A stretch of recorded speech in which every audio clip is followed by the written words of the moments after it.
دا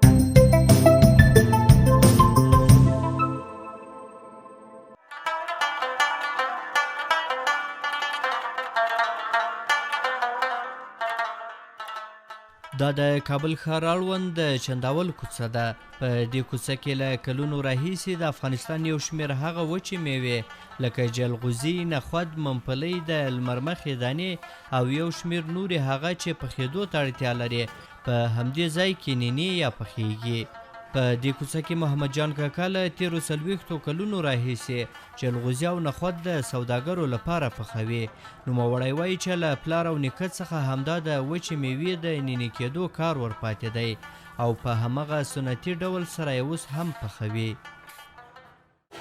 موږ دا جلغوزي پخوو دا 50 کاله کېږي. نخود جلغوزي پخوو نه د ماشین دا جلغوزي چې دی د ماشین خراب راځي، خوند خرابوي. هغه چې موږ پخوو ان په امریکا کې هم نسي پخولی. د موږ دغه قسم ده له اجداد هم دغه قسم ده. دا د شګې چې دی شګې چې پخېږي دا به خرابي نه لري. سیاورې پوخت تر یو نیم کاله پورې دا دوام کوي، خرابېږي نه. او دا د ماشین بیا زر له بینه ځي. نوموړی د جلغوزیو د نینې کېدو په اړه داسې وایي: داسې پخوو چې موږ په مزدوري پخوو، مانه 80 روپۍ اخلو، 80 روپۍ اخلو. وپېرې دا تجاران راوړي، څوک ین ته وړي، څوک جرمني ته وړي، څوک لندن ته وړي. سهار مثلا 60 بوجۍ، 10 بوجۍ، 15 بوجۍ دا تجاران راوړي، موږ پخوو. او لرګي دغه لرګي تاسې ګورئ چې مثلا دا ماشین دی د ورځې 40 منه 40 منه لرګي سوځي. دغه وچې میوې لا هم په سنتي ډول سره پخېږي.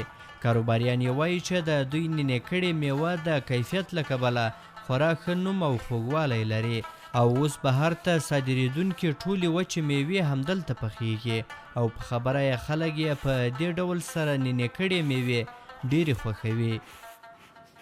دغسې ده اوس ماشینونه نوی راوتلی، خو د دې نخود کیفیت ډېر زیات د ریګ کې پخېږي.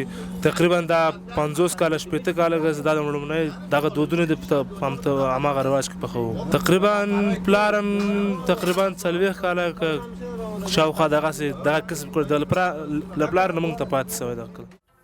دوی وایي چې دا ټولې میوې د لرګیو د اور په زور سره پخېږي او خوند یې د مډرنو ماشینونو په پرتله څو چنده خوږ او ښه دی.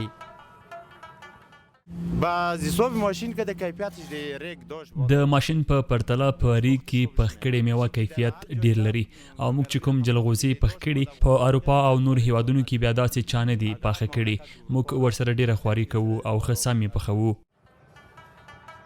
د یادونې وړ ده چې د کابل ښار اړوند د چنداول په تاریخي او پخوانۍ کوڅه کې دغه کار له ډیرو کلونو راهیسې روان دی او ډیری خلک له ولایتونو څخه خپلې وچې میوې همدې هټۍ ته د نینې کېدو لپاره راوړي. احسان الله کریمي، CMG، د کابل ښار د چنداول کوڅه.